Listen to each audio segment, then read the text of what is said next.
Welcome to Prajim Technologies. I am Venkat. This is part 2 of ADO.NET video series. In this session, we'll learn about instantiating a SQL connection object. Using the SQL connection object, why is it important to close a database connection, and how to properly close a database connection. Before continuing with this session, I strongly recommend to watch part 1 of this video series, where we have discussed the very basics of ADO.NET. From part 1, it should be clear that ADO.NET is a set of classes that helps a .NET application to communicate with a data source, execute commands, retrieve data, and display that data within the application. Now we know that ADO.NET has got these important classes within that: the connection, command, data reader, data adapter, and dataset classes. Now, depending on the data provider with which the .NET application talks, for example, if the database is SQL Server, then we use the set of classes that are present in system.data.SQL client namespace, because that is the namespace which is the .NET data provider for SQL Server, meaning all the classes that helps us to connect to a SQL Server are present in system.data.SQL client. So if the database is SQL Server, we will be using SqlConnection, SQL Command, SQL Data Reader, and SQL Data Adapter. Along the same lines, if the database is going to be Oracle, then we use the classes that are present in system.data.Oracle client. Okay, and the connection is going to be Oracle Connection, Oracle Command, Oracle Data Reader, and Oracle Data Adapter. So these objects, the connection, command, data reader, and data adapter, these are provider specific, whereas the data set is provider independent. We will be talking about data set in a later video session. Okay, so these are the different .NET data providers that are available. If we want to connect to an OLEDB data source, for example an Excel or a Microsoft Access database, then we use the set of classes that are present in system.data.OLEDB. So if we know how to work with one database, then it's very simple to work with the other databases. All you will have to do is to change the prefix of these objects. If it's SQL Server, it's SQL Connection, SQL Command. If it's Oracle, Oracle Connection, Oracle Command. If it's OLEDB data source, OLEDB Connection, OLEDB Command, etc. But the fundamental logic is the same. You create a connection object, prepare a command, execute that, retrieve the results, and then finally close the connection. Okay, so in the next few sessions of this video series, what we are going to do is we are going to talk about these objects in great detail. So in this session, we are going to talk about SQL connection object. Alright, let's flip to a Visual Studio. I have a simple ASP.NET web application here. I have this web form 1.aspx. Let's drag and drop the web form grid view control onto this web form, which is capable of displaying data. So I have this grid view 1. Let's drag and drop that, and let's auto format that so that it looks a little nice. We will be talking about grid view control in a very great detail in a later session. So let's go to the code behind file. Now from part 1, it should be very clear how to create a connection object, how to execute the command. We have seen those steps. So let's quickly create the connection object. So SQL connection con is equal to new SQL connection. Obviously the first thing to create a connection object, look at this. I have if you look at the connection class, SQL connection class, there are two overloaded versions of this constructor. One version, you can see that here it doesn't take any parameter. If I click the down arrow, it shows the second overloaded version. It accepts a connection string parameter. So let's pass the connection string parameter. Before that, first let's create the connection string. So I'm saying string CS, standing for connection string, is equal to.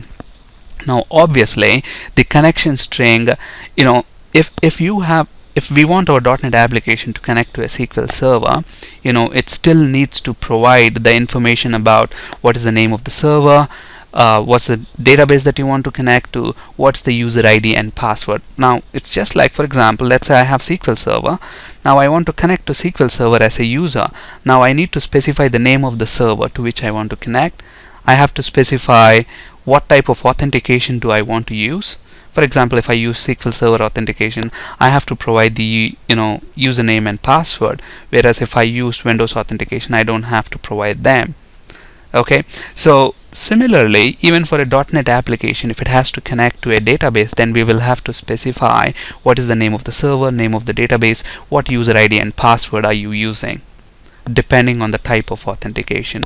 If it is Windows authentication, then you don't have to provide a username and password, because whatever credentials that you have used to log into the computer will be used to log into the SQL Server also. Okay, so here data source, which is nothing but the name of the server. So here I am working with a local installation of SQL Server on my machine, so I'm just specifying dot. If your server is on a network, then you can specify the name of that computer or the IP address of that computer. So here I'm specifying dot because this is a local server, and then semicolon, and then the database within that SQL Server, because if you look at the SQL Server, it has got several databases. So which database do you want to connect to?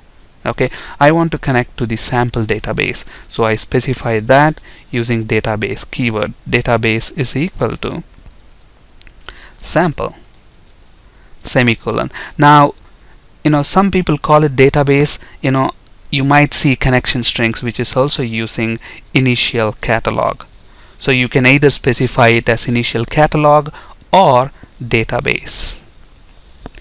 And then you will have to specify the user ID, whatever user ID that you are using, and password, whatever password that you want to use to connect to the SQL Server. Now I'm not going to use SQL Server authentication. I'm going to use Windows authentication. So if you are using Windows authentication, then you will specify integrated security is equal to SSPI. Okay, now if you look at this is our connection string, which has got the name of the server, the database that we want to connect to, and I'm using integrated security because I want to connect using Windows authentication. So this connection string is actually name value pairs, or you can call it as key value pairs. Now this is the name, and the value for that is dot, indicating that it's a local server.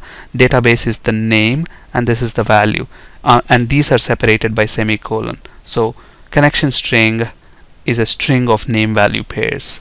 Okay, so now when I am creating my SQL connection object, look at this. I can say SQL connection.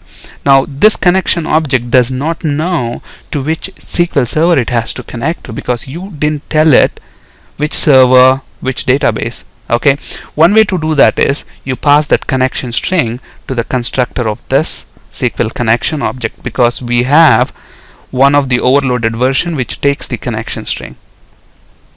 Okay, so we can either do this, or what you can do, just create the connection object and then say connection dot connection string property. If you look at this is a string property, so I can just set CS there.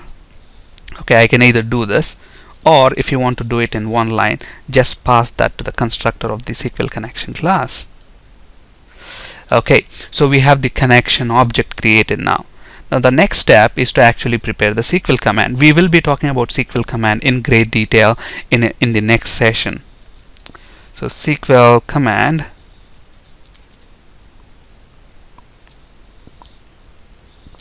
cmd is equal to new SQL command. So obviously what I want to do, I want to execute this query. So let's copy that, and then look at this. You also have to tell the command on which connection we want to execute this command. So I want to execute this on this connection object. So this connection object knows to which SQL server and which database. So you're telling this command object, okay, execute this command on this connection, and this connection is pointing to a local server sample database. So this command will be executed on the SQL server instance I have. Okay, so that's the command object. Now after we have the command, we need to open the connection. So connection.open. To open the connection, we use the open method, and then execute the command, command.execute reader. We will be talking about the command object in great detail in a later session, so don't worry about that now. So grid view 1.data source is equal to that, and we are calling the data bind method. So finally, once we have the data, we are setting the result of the command execution as to the data source property of the grid view control, and then we are calling data bind method. Finally, just close the connection. Okay, so now if I run this application, as you might expect, it will create the connection, open the connection, execute that command, get the result, and display it on this browser window. Okay, now, but have we written the code in the best possible way here? No. Just imagine what's going to happen when there is an exception somewhere over here.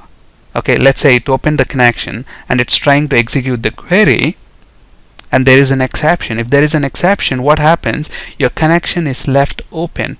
So after this command is executed, if there is an exception, it will skip these two lines. So you're not calling connection.close, which means the connection is left open.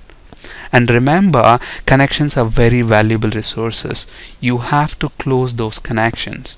If you don't close them, the scalability and performance of the application will be seriously affected. That's why connections needs to be closed properly. If you want your application to be scalable, make sure you open the connections as late as possible and close them as early as possible. Look at this. I can open the connection immediately after creating it, but there is no necessity. Okay, just before I execute the command, if I open the connection, that's more than enough. That's why I'm actually opening the connection after actually preparing my command. And then after executing that and binding the data results to the grid view control, I am closing the connection immediately. Okay, but then to close the connection properly, always put this in a try, catch, and finally block.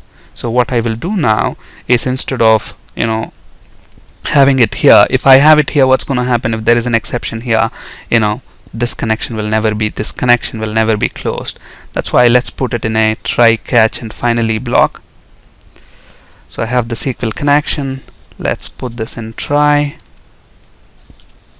So all these statements go in the try block, and then if there is any exception, we will handle that exception. Obviously, we will log the exception to the database or email the administrator of the application, whatever, deal with the exception. We have spoken about exception handling in C# video series, but we will also be talking about exception handling in ASP.NET, how we will do exception handling in ASP.NET in a later session. And then we have this finally block. So we know that the finally block is guaranteed to execute. So obviously, we have the connection object and we open the connection here. If there is any problem, any exception here, it will come to the catch block gets executed, and then finally it closes the connection. Even if there is no exception, then all of these statements get executed. Still the finally block is executed, so our connection is guaranteed to be closed. That's why it's always important to close the connections in the finally block. Okay, actually there is a better way of closing connections. If you don't want to use try, catch, finally, people usually use another construct called using. So I can either close the connection like this, or if I'm not using exception handling for some reason, and you don't want to close the connection in the finally block, then you can use the using statement. I can just wrap this around using connection, and all I do is that, and I don't need to even have connection.close. So if we don't have connection.close, then how is this connection going to be closed? As soon as the program comes to this line, it will close the connection. When encounters, after this closing brace, this connection is going out of scope, so it will immediately close that. This using block forces that connection to be closed. We don't even have to call connection.close there. So important points to keep in mind: connection should be opened as late as possible and should be closed as early as possible. Connection should be closed in the finally block or using the using statement. Okay, depending on your need, choose one of the options. And this is one of the common interview questions as well. What are the two uses of an using statement in C#? So we have this using statement. We're using it actually at two places. One is on the top here to import a namespace, and then the other one is to actually close connections properly. And this interview question is very commonly asked, so I thought I'll just share that with you.